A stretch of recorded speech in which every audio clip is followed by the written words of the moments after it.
ఏర్పాటు చేసుకొని వ్యవస్థలను స్వతంత్రంగా పనిచేసేలా చర్యలు తీసుకున్నాం. తెలంగాణ సమాజానికి పునాదులు మహిళలే. ఈనాడు తెలంగాణ సమాజం రాణి రుద్రమను, సమ్మక్క సార్లమ్మను, చాకలి ఐలమ్మను, మల్లు స్వరాజ్యాన్ని ఆదర్శంగా తీసుకొని ఈ మహిళల అభివృద్ధి కోసం తెలంగాణ ప్రజా ప్రభుత్వం ప్రయత్నం చేస్తున్నది.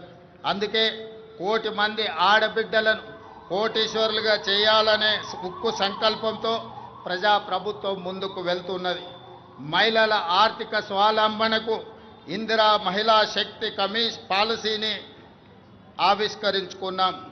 మహిళలను పారిశ్రామికవేత్తలుగా తీర్చిదిద్దే లక్ష్యంతో తొలి ఏడాదిలోనే 21,000 కోట్ల సున్నా వడ్డీ రుణాలను మహిళలకు పంపిణీ చేశాం.